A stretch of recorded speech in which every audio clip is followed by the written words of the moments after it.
से उठा के ले बस रे। अरे भैया ये बहुत बड़का अनाउंसर है। हम मुखिया जी अपना माइक थामिए और अपने दिल की बातें बोल दीजिए और ताली बजाइए ताली।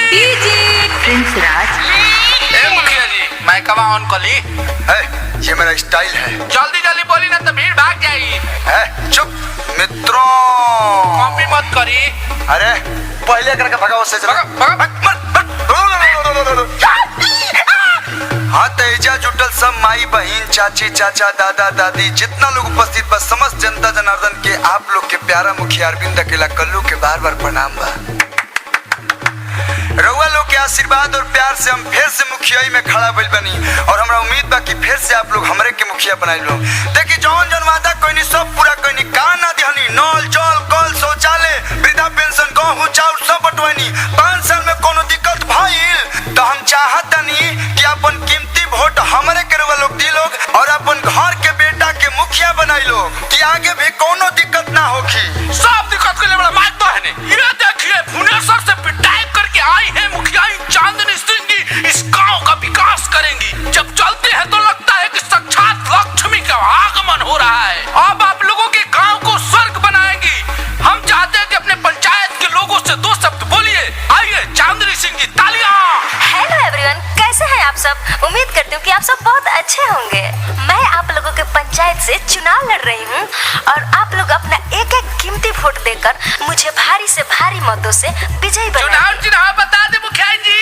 जी मेरा चुनाव चिन्ह है गैस सिलेंडर छाप। कुछ क्वालिटी बा, लेकिन आपने पहले क्या किया है वो बताइए। अरे तो सुनो प्रिंस राज।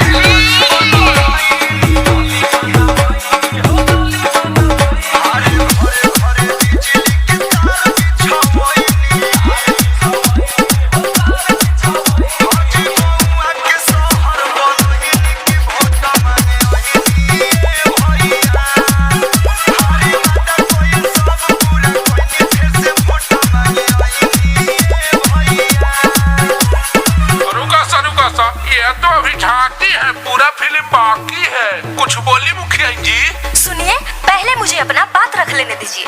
श्रीमान आप जाति हमको जिताएंगे।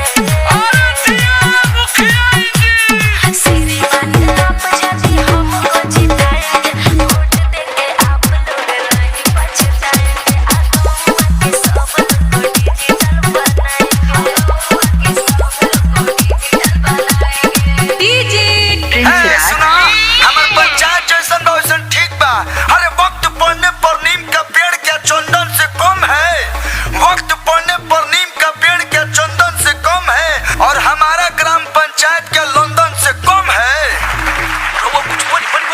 हरे हरे पत्तों को तोड़ा नहीं जाता और पढ़े लिखे लोगों को छोड़ा नहीं जाता। सारा योजना में खाए हैं। कहा जी कमीशन कमीशन कमीशन पंचायत का पूरा नहीं किए हैं।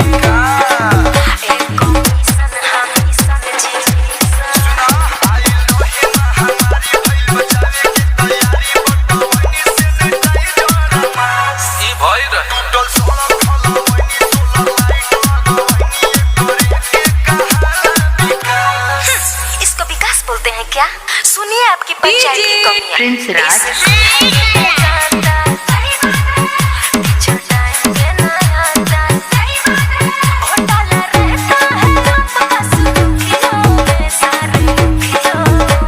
नाया चाचा ये झूठ बोला दिया। छोड़िए पहले मुखिया जी को बोलने दीजिए। श्रीमान आप जाति हमको जिताएंगे। श्रीमान आप जाति हमको जिताएंगे। बोले हैं जवान हम करके दिखाएंगे। आदर्श ग्राम पंचायत का हम घर जाति लाएंगे।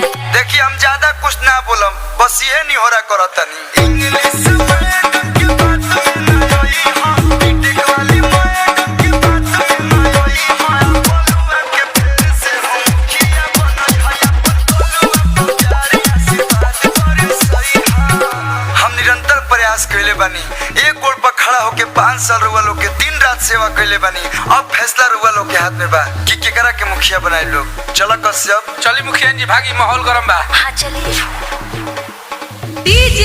प्रिंस राज। 5 2 1 5